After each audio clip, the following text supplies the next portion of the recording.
Okay, I'll start. See, we started with projectile motion in last lecture, right? Projectile motion. Projectile motion से start करना है.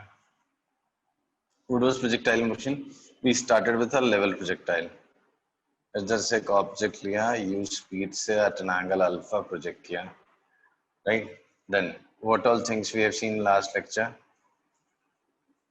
हमने इसको resolve किया था along x, along y, along x, along y. I have treated this, assumed this to be x-axis, this to be y-axis. This was origin, right? Initial velocity हमने लिखा था. Initial velocity. Initial velocity we know as what? U cos alpha and U sin alpha. Then acceleration we have written. Acceleration is 0 and minus g. Then we have taken after t seconds, velocity is vx and vy. Displacement is x and y. पर कुछ rules apply किए हमने. सबसे पहले निकाला था equation of trajectory. What was equation of trajectory? कल हमने निकाला था. इसका इक्वेशन क्या होता है कर्व का? What is equation of trajectory? ax minus by equals to ax minus bx square, where a is what? Tan of angle alpha, and b is what? G upon 2 u square cos square alpha. What? Equation of trajectory, that is y equals to ax minus bx square, right? Where a is tan alpha and b is g upon 2 u square cos square alpha. This was equation of trajectory. Then we got an expression for time of flight. कितनी देर तक ये हवा में होता है? तो time of flight was 2u sin alpha by g. So this was expression for time of flight. Then next we have measured range in terms of u and alpha. What was horizontal range? Range of projectile is u square sine 2 alpha by g. So range of projectile is u square sine 2 alpha by g. I'll repeat. Range is u square sine 2 alpha by g. Then height of flight is next one. Height of flight. What is height of flight? Height of flight. Height of flight. Maximum height which it attains. Maximum height which it attains during its motion. Right? So that is height of flight, or maximum height which it attains above the ground level. So which component of motion will help you determine this? You'll get this from which part of the motion? Horizontal motion along x or motion along y? Motion along y. तो y के along जो motion था, that was constant velocity or constant acceleration? Constant acceleration. Okay. तो 3 equation लिखी थी हमने. कौन सा इक्वेशन से आपको ये हाइट ऑफ फ्लाइट मिलने का उम्मीद लग रहा है?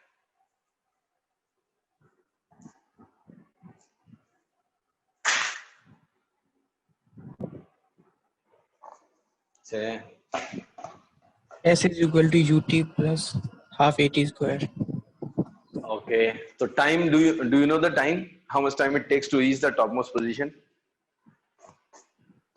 U sin alpha by g. U sin alpha by g. U sin alpha by g. 2u sin alpha by g नहीं, u sin alpha by g. मुझे सिर्फ ये चाहिए यहाँ ऊपर पहुंचने का, फिर नीचे आ रहा था. This is height of flight. So this is what I'm looking for, right?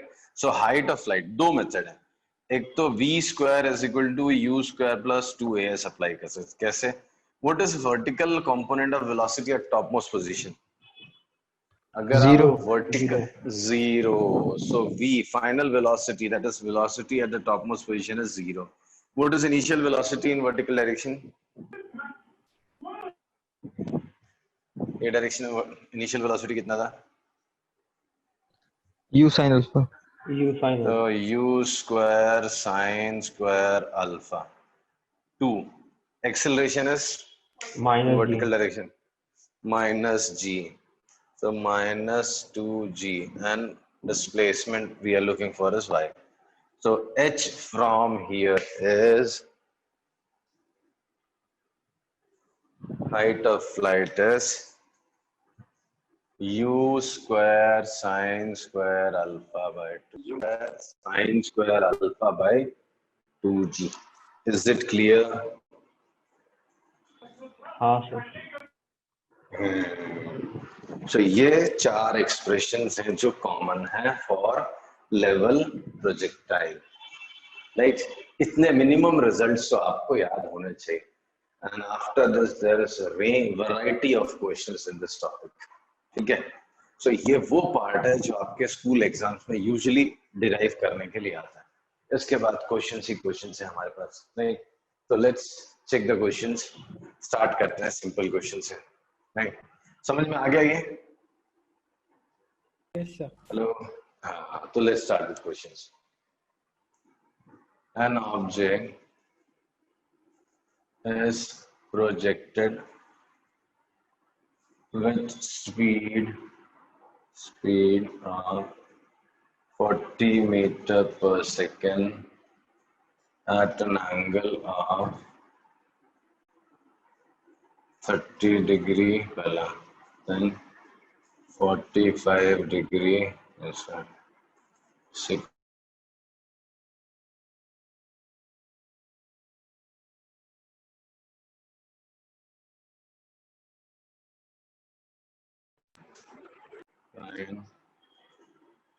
Range of projectile.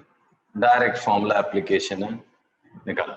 An object is projected with a speed of 40 meter per second at an angle of 30 degree, 45 degree, 60 degree. Find the range of projectile. सोचो क्या formula लगाओगे आप या सीधा ही करना पसंद करोगे, जैसे करना करो. Unless until levels का difference दिया हो, all the examples are of level projectile. So ये level projectile का क्वेश्चन है. आपको रेंज बतानी है, range. An object is projected with a speed of 40 meter per second at an angle of 30 degree, first case. Second case में 45 degree, third case में 60 degree. What is range of flight in 3 cases?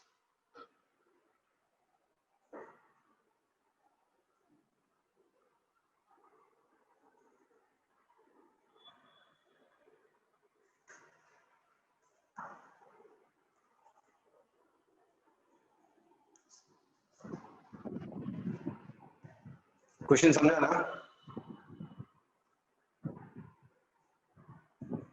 Hello. Yes sir. Sir इसमें हम G को क्या लेंगे? 10 ही. अरे बहुत आसान कैलकुलेशन है, इतना टाइम नहीं लगना चाहिए. सर फर्स्ट का आंसर है 138.6. 138.6. चलो लेट्स चेक. सो रेंज का फॉर्मूला क्या है? u square sine double of angle alpha upon g. So u का स्क्वायर 40 का square 1600 sine 60 degree, sine 60 degree √3/2.866 upon या √3/2 ही रहने दो. चलो √3/2. g का वैल्यू इज 10. तो this is 80√3. That's answer. So answer is 80√3 meter. किसको किसको मिला? ये बहुत इजी क्वेश्चन था, क्यों रिस्पॉन्ड नहीं कर रहे हैं? अभिषेक. यस सर, यही आया था. हो गया सर. ओके तो रिस्पॉन्ड करना. मुस्कान, मुस्कान समझा ये क्वेश्चन? Yes sir. सीधा फॉर्मूले में सब्स्टिट्यूट करना है. करो करो जल्दी. हाँ सेकंड वन, सेकंड पार्ट में क्या दिया हुआ? अच्छा 80√3 की वैल्यू अप्रोक्सीमेटली 138 आ रही ना, किसी ने तो बताया था. सेकेंड पार्ट में आ रहा है u square sine 2 into alpha upon g तो फॉर्मूला है. सो इनिशियल स्पीड 40 का square 1600, 2 into 45 90, sin 91, g is 10. So answer is 160 meter. Third case में रेंज इज 1600, साइन 120 डिग्री. अगर आपने मैथ्स में पढ़ा हो तो साइन 120 इज ऑल्सो √3/2. तो दिस आंसर इज ऑल्सो 80√3. ये आंसर भी 80√3 आ रहा है. This answer is also 80√3. Right. Yes, sir. One thing you should notice, 45 degree पे जो आ रहा है ना वो 30 और 60 से ज्यादा आ रहा सी. This is 138 and this is 160 and 30 और 60 पे सेम आ रहा है. 30 और 60 आर कॉम्प्लीमेंट्री एंगल्स. राइट. ये एक स्कूल एग्जाम्स में कॉमन क्वेश्चन पूछते हैं. वही दो भी क्वेश्चन लिखता है. पहला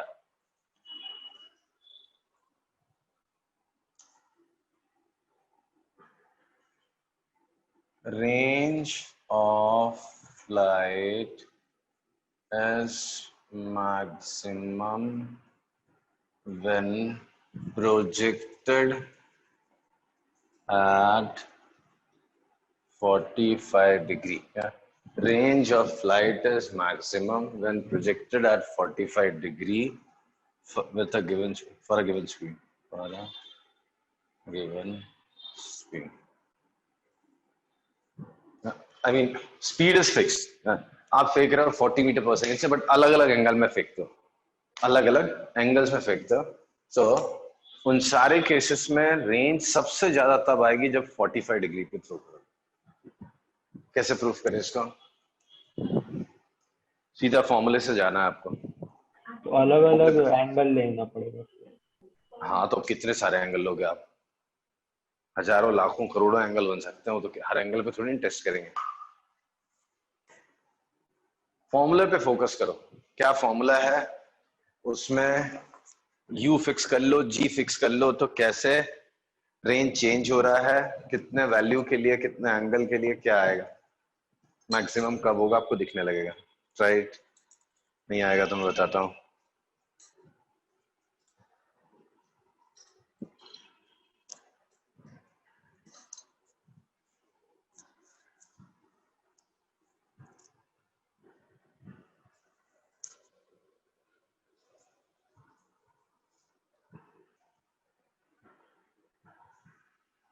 एक्सप्लेन करूं मैं?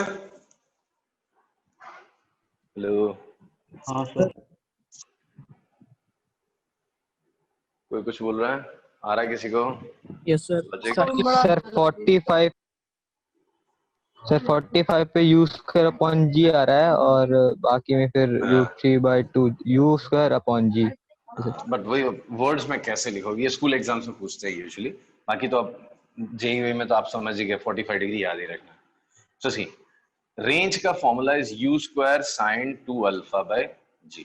नहीं ना, u and g are constant. तो for given value of u, given value of u, range varies with sine 2 alpha. Varies with sine 2 alpha. नहीं, रेंज कितना वेरी करेगा? साइन 2 अल्फा के हिसाब से. मतलब जितना, जब साइन 2 अल्फा सबसे ज्यादा होगा तभी रेंज सबसे ज्यादा होगा. जब साइन 2 अल्फा सबसे कम होगा तो रेंज सबसे कम होगा. नहीं समझा? जी, u और g तो फिक्स हो गए आपके. तो जैसे जैसे साइन 2 अल्फा चेंज होगा वैसे वैसे रेंज. जब ये सबसे ज्यादा तो ये सब, जब ये सबसे कम तो ये सबसे कम. Hello. Yes. Yes sir. Yes. Right. तो what is maximum value of sine 2 alpha? Sine 2 alpha की मैक्सिमम वैल्यू क्या आती है? 1. 1. 1. तो range is, range will be maximum when Sine 2 alpha is maximum. I'll repeat. Range will be maximum when sine 2 alpha is maximum. तो sine 2 alpha का maximum value कितना होता है? What is maximum value of sine 2 alpha? 1. 1. Maximum value of sine 2 alpha is 1 when 2 alpha. ये angle कितना होना चाहिए? कभी 1 आता है साइन का वैल्यू 45. 90 डिग्री. तो 2 अल्फा का वैल्यू 90 डिग्री होना चाहिए. Therefore, alpha should be 45 degree. So for range to be maximum, आपके हाथ में जितनी ताकत से आप फेंक सकते हो आपने फेंका, नहीं तो मैक्सिमम रेंज कब आएगी? जब आप 45 डिग्री पे फेंकते हो, राइट? पता नहीं बचपन में कभी आपने पत्थर फेंकने वाला खेल खेला हो फ्रेंड्स के साथ, कौन ज्यादा दूर फेंकता है, तो आपके इंस्टिंक्ट्स आपको, शाबाश, तो आपके इंस्टिंक्ट्स आपको बता देंगे कि बराबर बीचों बीच 45 डिग्री फेंको तो सबसे ज्यादा दूर जाएगा. दो आपने तभी प्रोजेक्टाइल नहीं पढ़ा होता, बट आप कम एंगल पे फेंकते हो तो वहीं गिर जाता है, बहुत फेंकते हो तो फिर ऊपर जाएंगे, आपको समझ में आ जाता है अंदर से कि हाँ बराबर सेंटर से फेंको तो दूर जाएगा. है? और कुछ नहीं तो किसी ने एंग्री बर्ड खेला होगा, ये वाले गेम्स खेले होंगे तो उसमें भी दिखता है कि जब आप कम एंगल रखोगे तो पास में गिरेगा, बहुत ऊपर एंगल रखोगे तो भी पास में गिरता है, राइट? जैसे कम एंगल रखा तो यहीं गिरेगा, फिर और दूर जाएगा, फिर और दूर जाएगा, फिर और दूर जाता है, फिर वापस पास आने लगता है.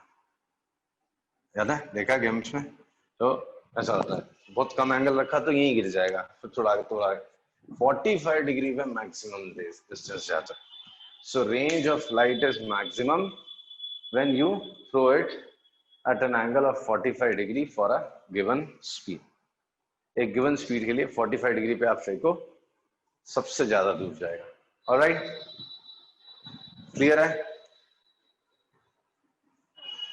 Yes, sir. हाँ ना, इसी में मैक्सिमम रेंज कितना होगा? Also maximum range is u square by g. Maximum range जो है वो u स्क्वायर बाय g होती है. ठीक है, ये सब कॉमन क्वेश्चन है जो बता रहा हूँ. अभी तो डिफिकल्ट क्वेश्चन स्टार्ट ही नहीं कर रहा हूँ, जस्ट सिंपल क्वेश्चंस आपको यूज टू करने के लिए. अब नेक्स्ट क्वेश्चन जो एग्जाम्स में पूछते हैं, show that range of light,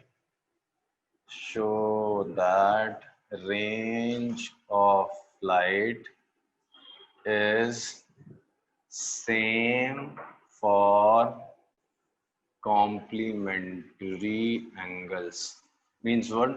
Complementary angles पता है ना, जैसे 10 डिग्री और 80 डिग्री, या 30 डिग्री और 60 डिग्री, या 50 डिग्री और 40 degree.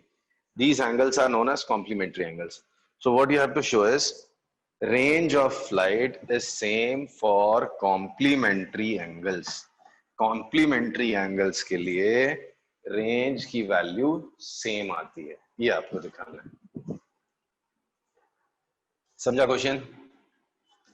Range of light is maximum for complementary angles.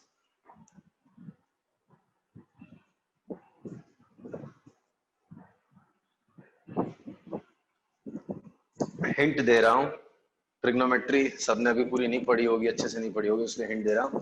Sign 180 minus theta is sine theta. कुछ लोगों ने 10th में भी पढ़ा होगा ये चीज, कुछ लोगों ने नहीं पढ़ा होगा तो अभी 11th में पढ़ा होगा, कुछ लोगों ने नहीं पढ़ा होगा तो अभी से बता दिया मैंने. Sine 180 minus theta is same as sine theta. Hint दे रहा हूं, sine 180 minus theta is sine theta. Remember this. चलो, ये कॉन्सेप्ट अप्लाई करना है और आपको वेरीफाई करना है या शो करना है कि range of light is equal for complementary angles.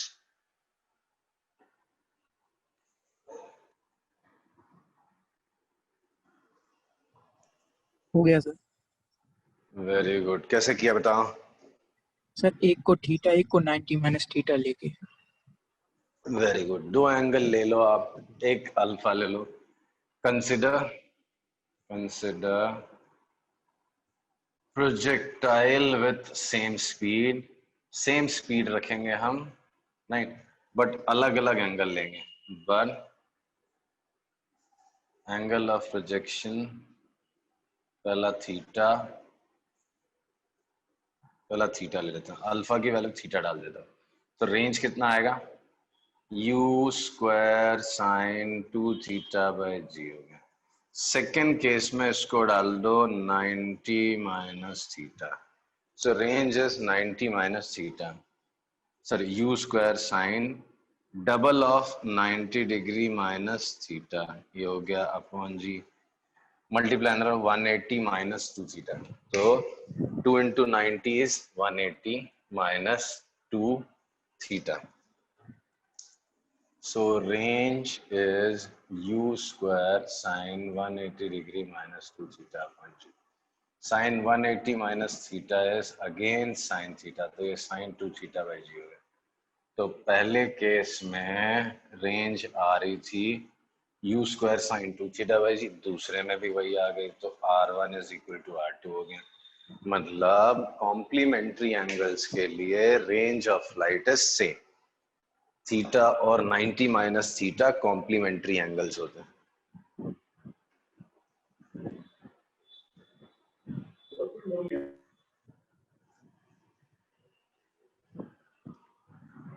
Hello, yes sir. Sir हाँ तो हम लोगों ने बोलो। R1 is equals to R2 कैसे लिख दिया?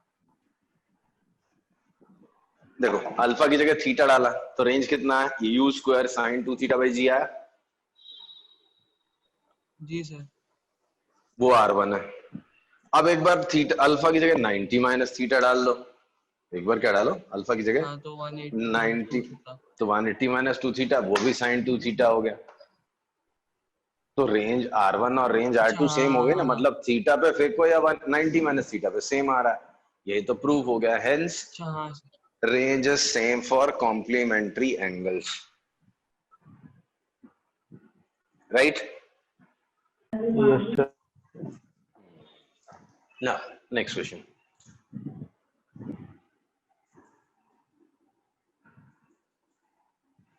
A man can throw an object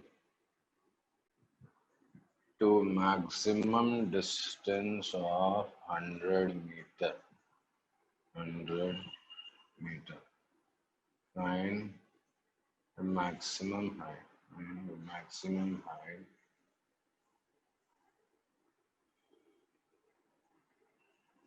to which we can throw.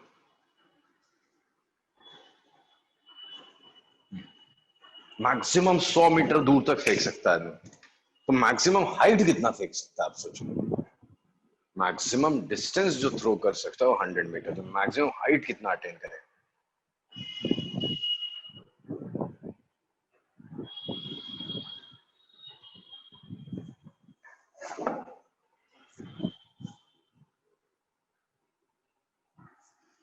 Maximum distance to which he can throw is 100 meter. What is the maximum height to which he can throw?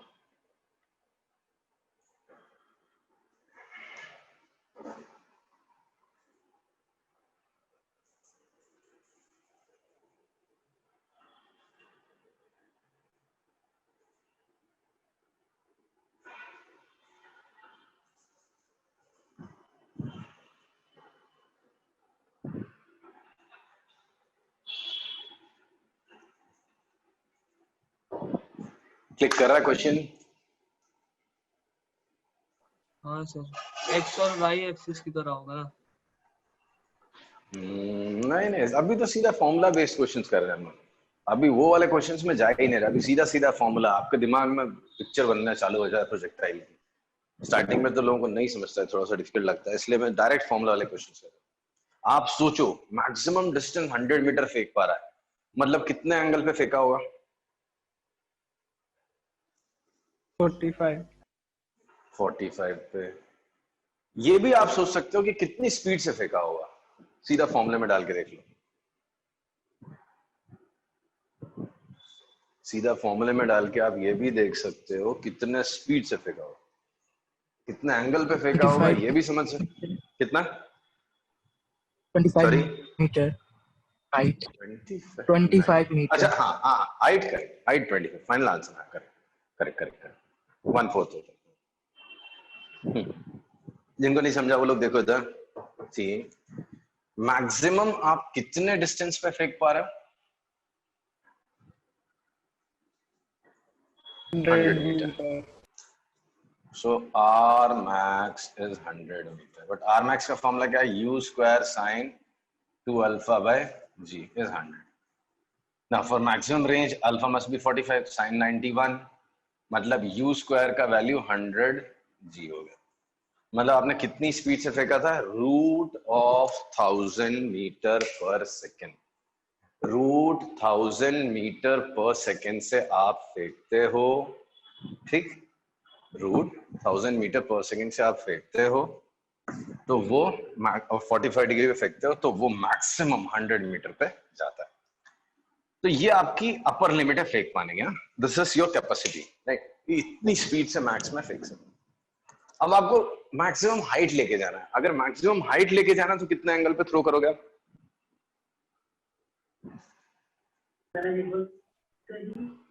Sorry,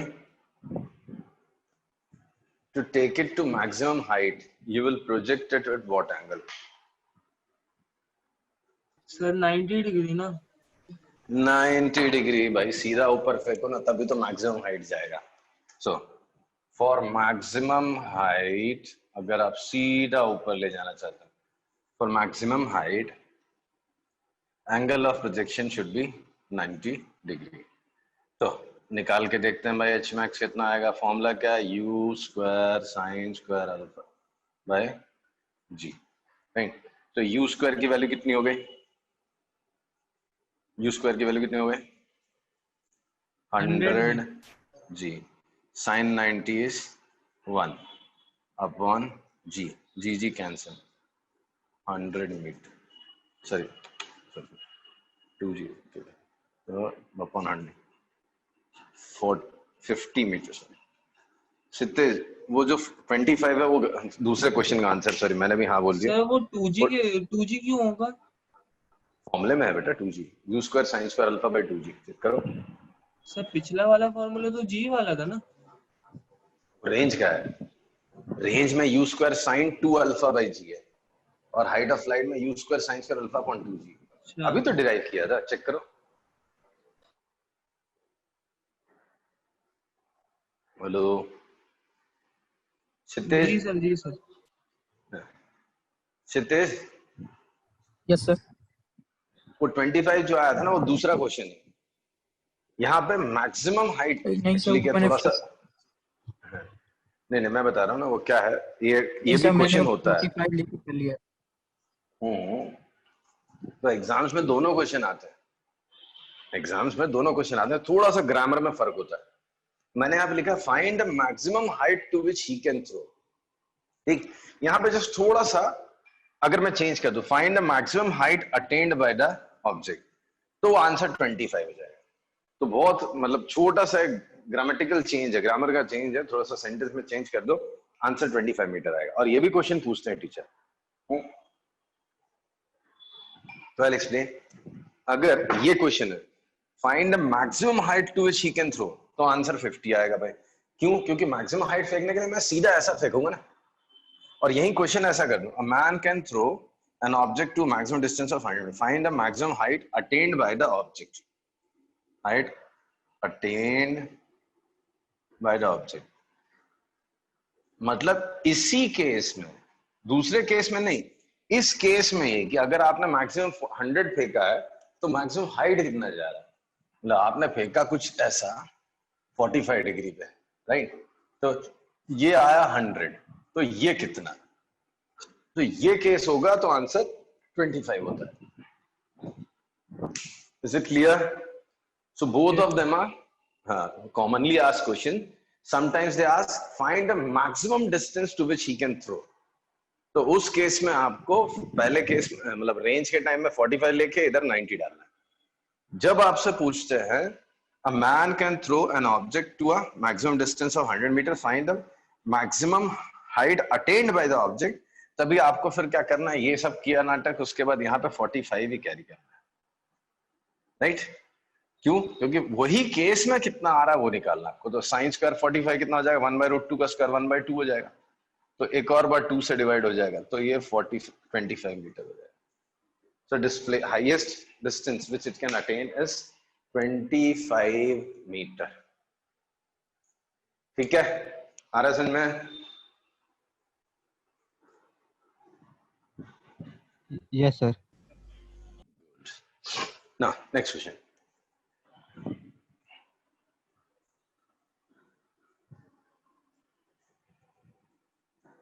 रुको sir, last वाला। जल्दी बताना था ना तुझे, चलो कोई नहीं, बाद में रिकॉर्डिंग से रिवाइज करना। चल कोई एक क्वेश्चन एक्स्ट्रा इसमें डाला मैंने। An object is projected with 30 meter per second and it stays in air for 3 seconds. 30 meter per second से फेंका, 3 सेकंड तक वो हवा में, right? Find range, maximum height attained and maximum and minimum speed of the projectile. Maximum कितनी speed होगी और minimum कितनी स्पीड होगी, सारी चीजें एंगल नहीं दिया। नहीं, आपको सोचना, दो इंफॉर्मेशन दी है, एक पे यू दिया, दूसरे से आपको थीटा अल्फा खुद से निकालना है।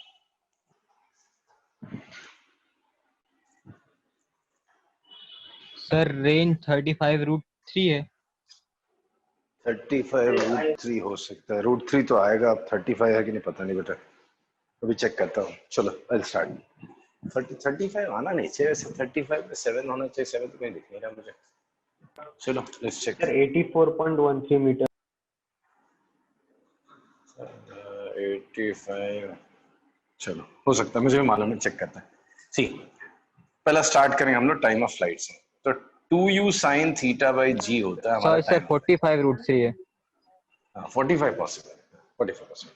तो 2u sin theta by g है, तो sin थीटा कितना हो गया, 30g अपॉन 2,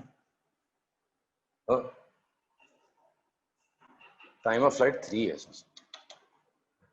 तो 30g 3g अपॉन 30, तो ये कैंसिल हाफ, सो थीटा का वैल्यू 30 डिग्री आ गया। सबको आया? Hello, yes sir. ठीक है। फिर रेंज का फॉर्मूला u स्क्वायर साइन 2 अल्फा बाई g, u का value 30, sine 2 into 30 sine 60 degree, that is √3/2, g is 10, so this is 45√3। so range आ गया 45√3 मीटर।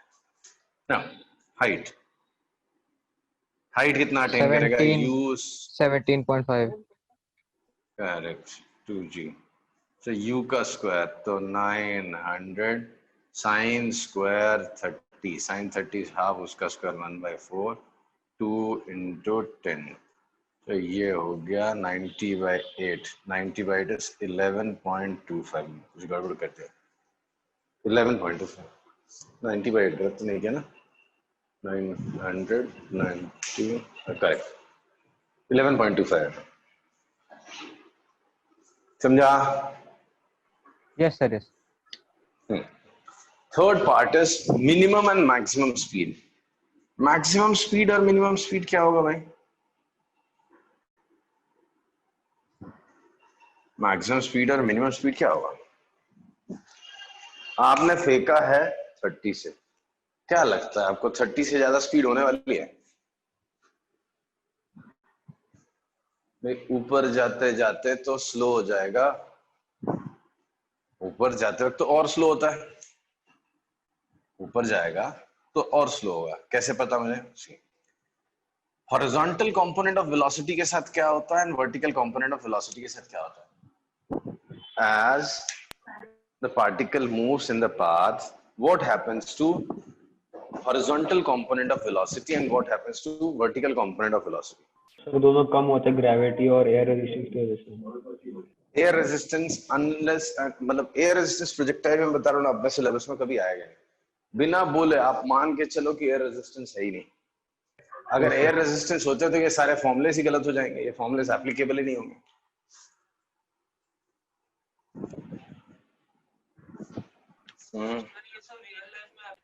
तो सिर्फ ग्रेविटी लगेगी। तो हॉरिजॉन्टल कंपोनेंट के साथ क्या होगा? कुछ भी नहीं। ग्रेविटी तो कुछ नहीं होगा। सो हॉरिजॉन्टल कंपोनेंट तो थ्रू आउट सेम ही रहने वाला है। वर्टिकल कंपोनेंट कम होता जाएगा, यहां पहुंच के 0 फिर बढ़ते जाएगा। तो ऑल टुगेदर स्पीड तो कम ही होगी ना भाई। हॉरिजॉन्टल आपने मेंटेन रखी है, वर्टिकल आपने कम कर दी, तो ओवरऑल स्पीड तो कम ही हो गई ना। Speed is magnitude of velocity. If one of the component remains same and other decreases, तो overall velocity decreases in magnitude. So maximum speed वही होती है जिससे आपने फेंका है, that is 30 metre per second. Now question is what is minimum speed? Minimum speed कहां बनेगी बताओ, सोच के देखो आप कहां पे होगी मिनिमम स्पीड? टॉप पे। टॉप पे, क्योंकि वहां पे वर्टिकल कंपोनेंट खत्म ही हो गया। तो टॉप पे जो बचेगा वो हॉरिजॉन्टल कंपोनेंट ही बचेगा, वर्टिकल यहाँ पे खत्म। इन सारे पॉइंट्स पे वर्टिकल भी है हॉरिजॉन्टल भी है, यहाँ पे वर्टिकल कंपोनेंट खत्म। एंड हॉरिजॉन्टल तो शुरू से लेके लास्ट तक सेम ही है। तो हॉरिजॉन्टल कंपोनेंट वेलोसिटी का कितना था स्टार्टिंग में?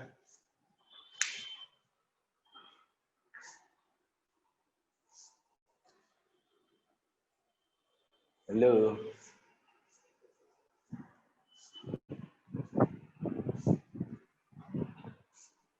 15 मीटर पर सेकेंड।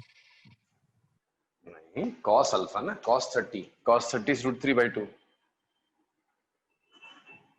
25.9। अल्फा नहीं, तो 30 cos अल्फा 15 √3 metre per second. So minimum speed is 15 √3 metre per second.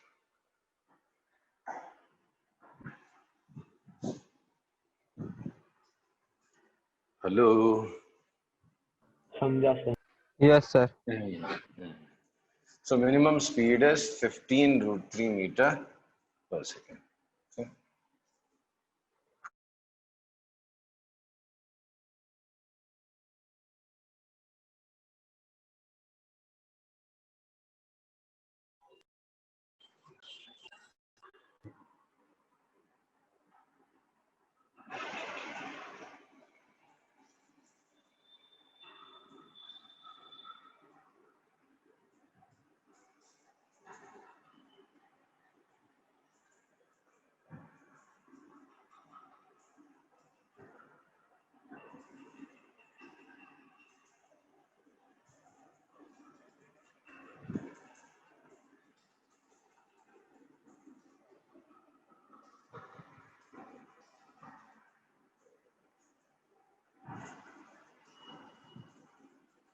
Okay.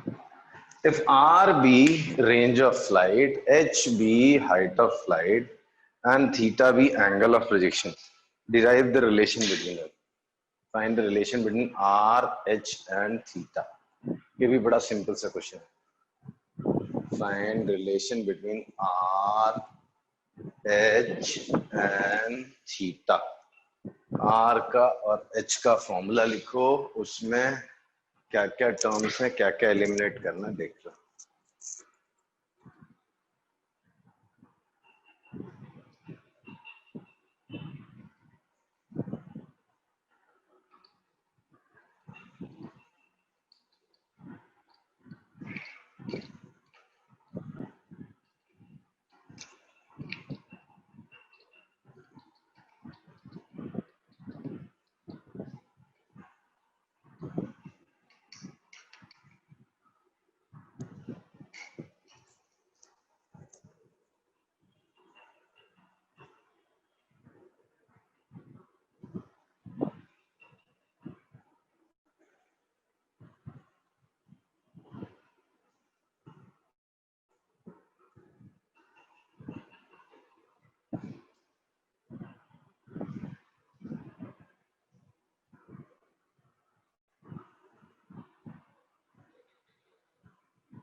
Done आया आंसर?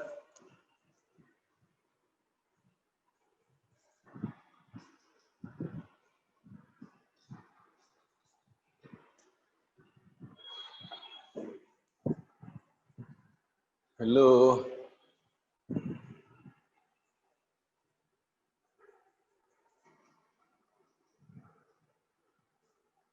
कोई नहीं बोल रहा, कुछ मतलब नहीं आ रहा. See, what is the formula for range? U square sine 2 alpha by g. What is h? U square sine square alpha by 2. सीधा सीधा r by h कर दो, बहुत आसान है. U square cut, g cut. Sine 2 alpha क्या होता है? 2 sin alpha cos alpha upon sin square alpha by 2. 2 गया ऊपर, एक sin alpha cut. This is 4 cot alpha. So r by h is equal to 4 cot alpha. So cot alpha is r by 4h. ये answer हो गया इसका. खत्म. Cot alpha is r by 4h. That's it. समझा? Hello. दो चार दिन से बहुत डल हो गए सब लोग. क्या हुआ? बहुत डिफिकल्ट लग रहा है टॉपिक. टॉपिक डिफिकल्ट लग रहा है क्या ये? सर आर बाय एच ये कोई मतलब एंगल ऑफ प्रोजेक्शन का फॉर्मूला क्या है वो मैंने लिखा नहीं था. तो कोई फॉर्मूला ही नहीं होता ना बेटा. अल्फा तो एंगल ऑफ प्रोजेक्शन ही है. थीटा, अरे सॉरी थीटा लिखा है, अल्फा लिख लो. अल्फा लिख लो, थीटा लिख लो. अल्फा तो मतलब एंगल ऑफ प्रोजेक्शन है, उसका कोई फॉर्मूला थोड़ी ना. इतना एंगल से फेंका हमने. अभी आप बोलोगे यू का और अल्फा का क्या फॉर्मूला? तो इनका कोई फॉर्मूला थोड़ी ना. ये तो इनपुट है. इनके टर्म्स में तो बाकी सारे फॉर्मूले बनते हैं. तो रेंज का फॉर्मूला इतना, एच का फॉर्मूला इतना, दोनों को डिवाइड किया, यू और जी कैंसिल हो गए. sin 2 alpha is 2 sin alpha cos alpha. This is sin square alpha by 2g. 2 गया ऊपर, 2 to the 4, एक sin कट, cot alpha. तो cot alpha is r by 4h. ये आंसर हो गया. तो ये सब अभी कॉमन क्वेश्चंस हैं. इन सबको बहुत आसान क्वेश्चंस में काउंट किया है. These are not difficult questions. Okay? चलो, I'll stop here. मिलते हैं नेक्स्ट क्लास में. तब तक आप लोग प्लीज रिवाइज करो एंड कोई भी बुक, जो बुक आपके पास है, नहीं तो नेट से कुछ भी क्वेश्चंस निकाल के प्रोजेक्टाइल को सोचना स्टार्ट करो, क्योंकि बड़ा डल रिस्पॉन्स आज भी. चलो, I'll stop.